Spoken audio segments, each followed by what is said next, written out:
Hi guys and welcome back to Is It Worth It Reviews. Now today we are talking about PecanPi Plus DAC. And as you can see, I'm only holding a board, but you can buy the whole product with casing and everything. And today I'm going to talk about, is it a good value?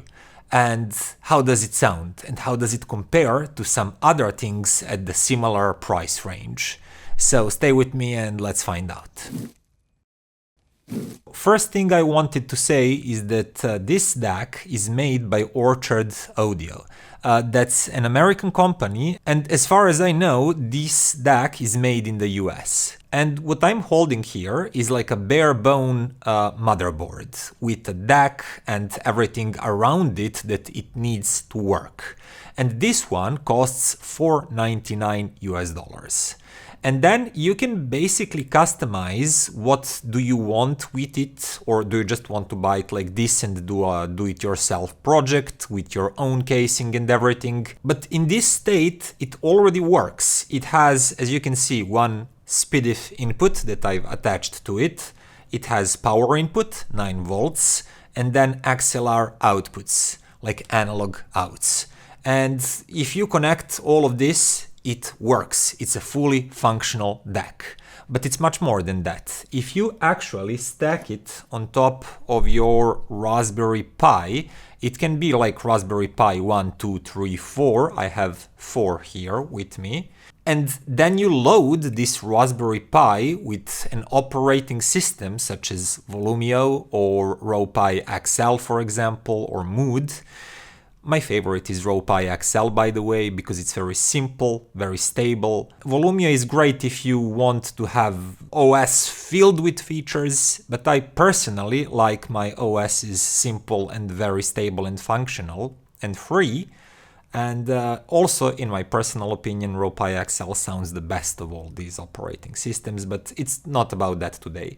So you stack these two together, and you not only have a DAC with a SPDIF input, but you also have Ethernet port input and this audio streamer that's attached directly beneath the DAC board.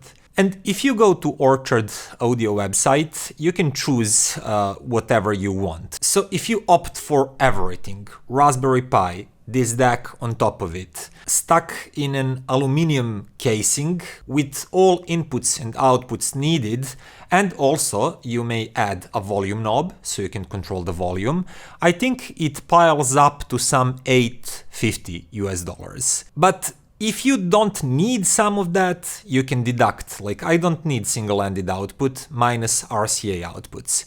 I don't need maybe a streamer minus Raspberry Pi. So you can just have a DAC inside of a metal casing with a volume knob. You say, I don't even need a volume knob. I just need a SPDIF input and analog outputs and DAC that sounds good.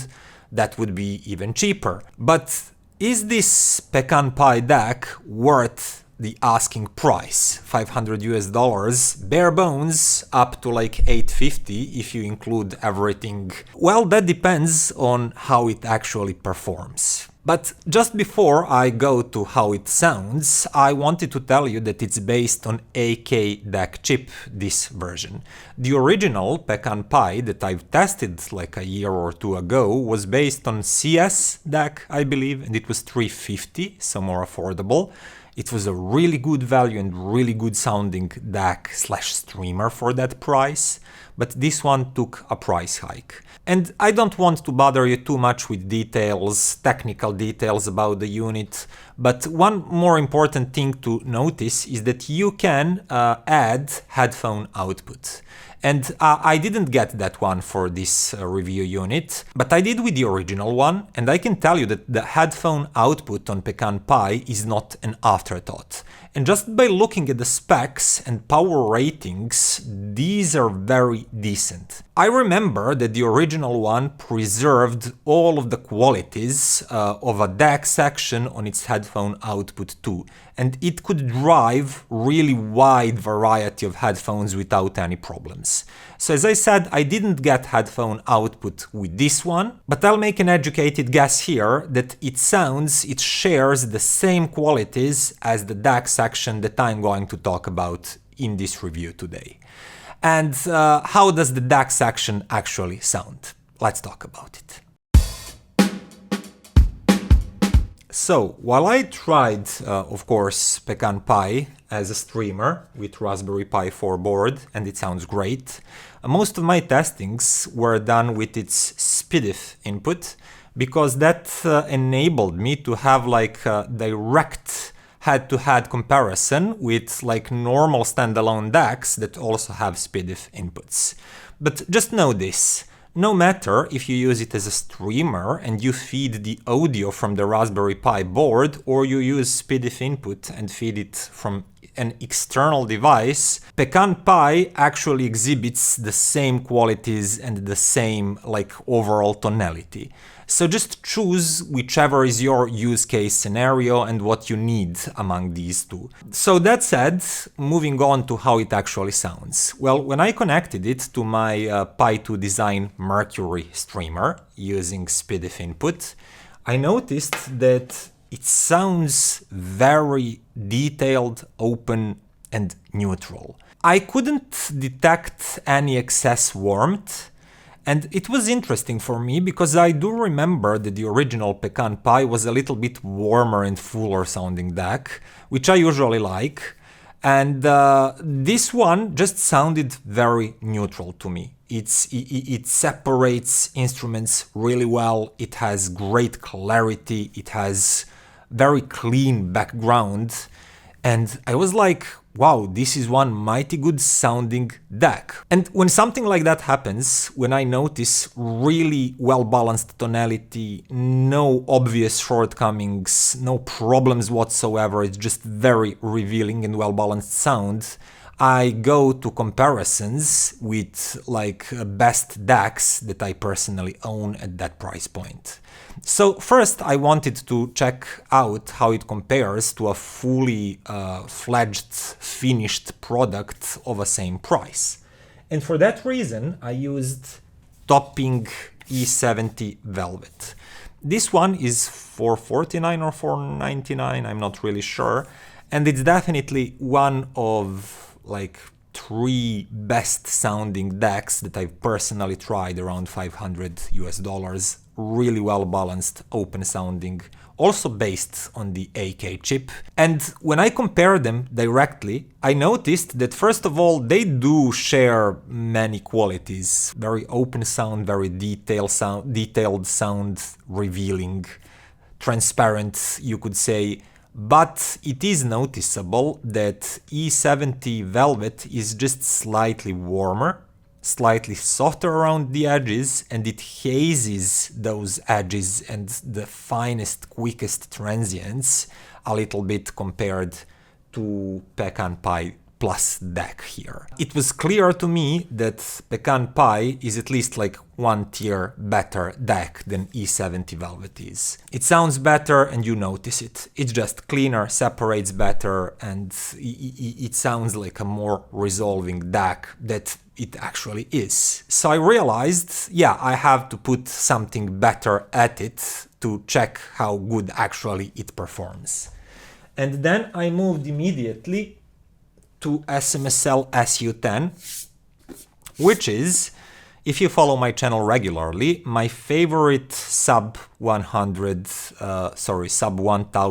US dollars DAC. It's fully built, it has display and everything, lots of digital inputs and outputs, but it does not have a streamer.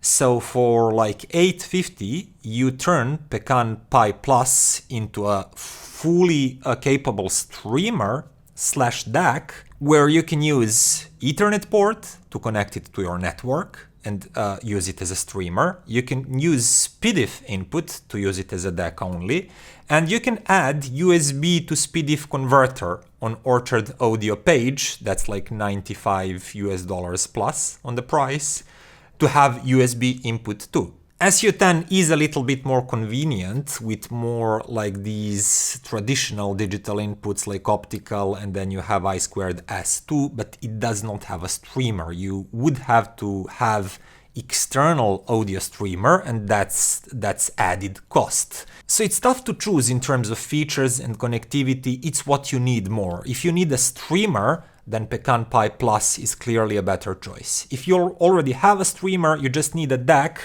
then SU-10 has a wider variety of digital inputs. But that aside, how do they compare sonic-wise? Well, SU-10 here sounds, it projects wider soundstage. Everything is just a little bit bigger and it stretches more left to right. But it's also quite warmer tonality-wise, and the bass line is warmer and slightly less defined than with PecanPi Plus.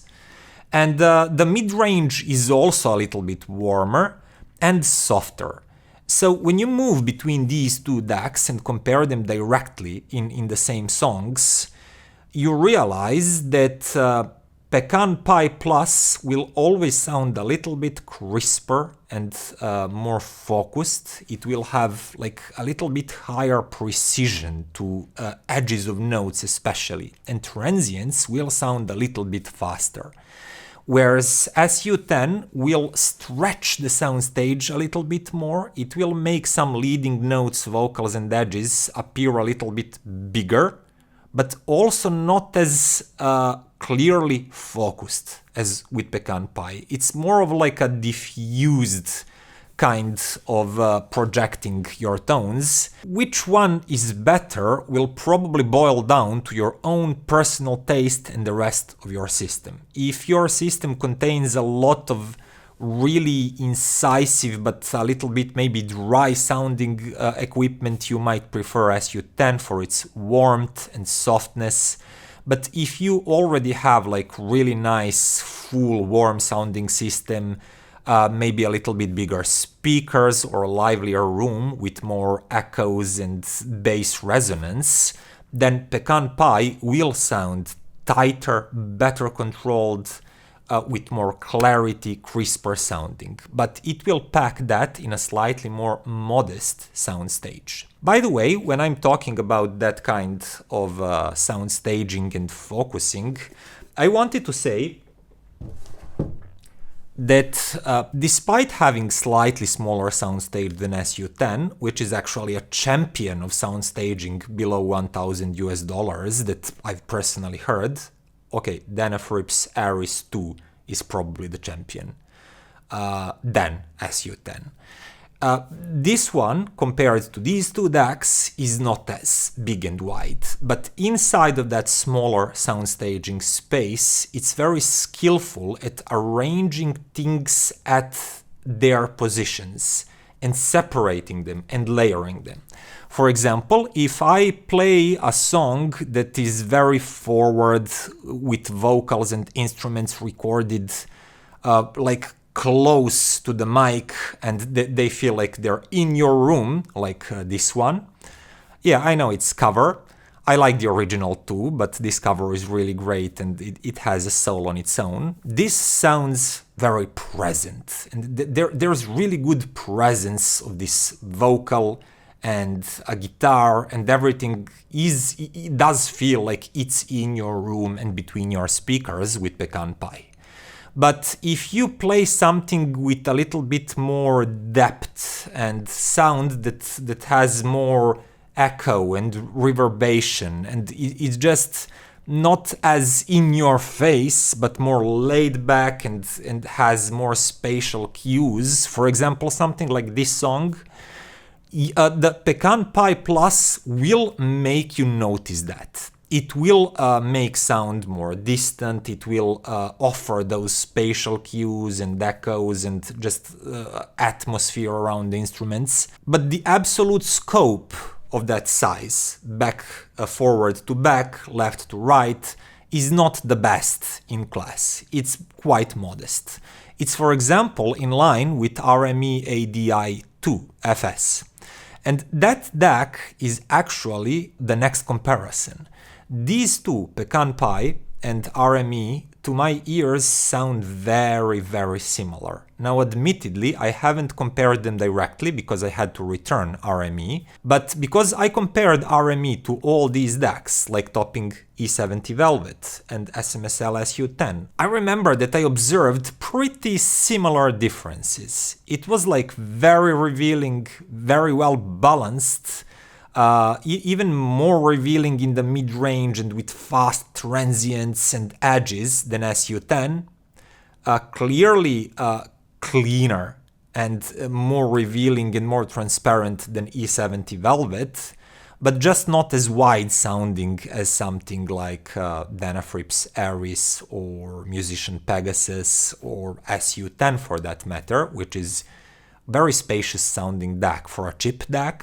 PecanPi offers the same qualities that RME ADI-2 offered, and same limitations too, which is actually great because RME is a great sounding DAC, and it goes for 1,200 euros here in my country. I'm not sure how much is it in the US. And the fact that you can get that same sound that many people really like because it's very neutral and it's very transparent for the lower price, and you can even add a streamer to it and still be at a lower price, makes PecanPi Plus actually quite a good deal. And if you ask, but is there any difference between the sound of PecanPi Plus and RME?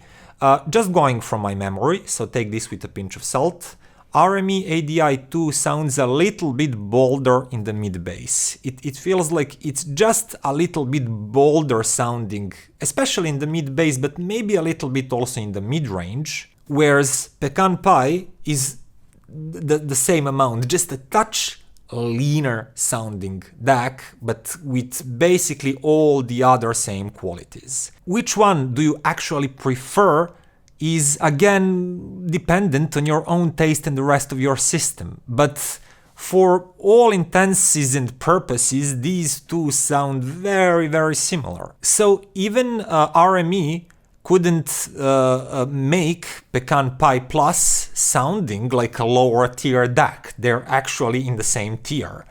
And I had to go to Gustard A26 to actually defeat PecanPi, with bigger sound staging, airier sound staging, and the same amount of details, but slightly better dynamics and grunt and just more holographic, bigger sound staging. That one is like twice the price, but it is a DAC from a tier above. And that actually leads me to the conclusion. I wouldn't call this a complete product for $499. That's a starting base, a building base. The cheapest you can do if you maybe only need SPDIF input is to buy this board, to buy a SPDIF input and acrylic case that you can purchase on eBay for $50 US. And that would be around $550, a little bit more probably, because even for this SPDIF connector you would have to pay. If you want to add single-ended outputs, that's also a little bit more. So let's say somewhere between $550 and $600 US, you would have a very bare bone DAC with acrylic casing with a SPDIF input. But if you build it up, you can go up to $850 for a complete setup. A DAC, a streamer that can be connected to your network or via SPDIF. You can also add USB to SPDIF converter. But at that price, at that higher price, around $850, you would have that aluminum casing and all the inputs and outputs that you want and need, even a headphone output if you desire to have that one. So at that price point, it basically matches the overall quality of RME ADI-2 FS and SMSL SU-10. Whereas SMSL SU-10 is slightly different in terms of tonality, but RME ADI-2 is very, very similar. But the important distinction is that for that amount of money, PecanPi is actually a streamer too. Well, depending on the OS, you can call it audio streamer or maybe just audio renderer. As I use it with RowPi XL, it's more of a renderer. But that's not important. The important thing is that I can connect it directly to my network. When you consider all of that, and the sound fidelity, which is absolutely great, this is a great value. And knowing that I have the biggest number of US viewers, I know that this fact that it's made in the US adds some more value to this device, even more. I loved the first PecanPi that I've tested like a year or two ago. And it was, oh yeah, by the way, that one was warmer sounding. But since I remember what I was comparing it with at that point, and even though I don't have it with me right now, I can definitely say that PecanPi Plus is more transparent, more incisive, more revealing DAC. Its tonality changed slightly. It's not that warm, like that full-bodied sounding anymore, but it's definitely moved up a tier compared to the original one. Because that kind of difference in terms of just resolution and separation and how clean and clear everything is not negligible. And if I could choose between the original one and Plus version, I would definitely go for Plus version. So good job in that regard too. They surpassed the original version for sure. So back to the conclusion, it's definitely a great sounding device. And if you go for the full package, it's still a great value compared to everything else on the market and like the regular prices on the market currently. But if you don't need some of those, if you say like, hey, I'll only use XLR outs, I don't need RCAs, you can deduct a little bit of price. If you, like me, don't use volume knobs on your DACs, and if you need just a DAC, no headphone output, you can deduct volume knob and headphone output and just have a pure, simple DAC. You're still keeping the sound quality of RME and SMSL SU-10, but at a lower price. And it's starting to be not only a good deal and good value, but really damn great value. And I'm really happy to see that products like this one are putting heat on the market as a whole, but also the Chinese manufacturers that are usually holding that value titles. But this time it's coming from the US, it has great sound fidelity and at a great price, which makes it a great value. And that would be conclusion to this review. I'll put the link to the PecanPi Plus down below the video. It's not affiliated or anything. I do not get any sort of cut from you purchasing. It's just a normal link. Now that would be all for today, guys. If you like this video, then click that button, subscribe, consider becoming a patron and supporting this channel and my work. And see you next time. Bye.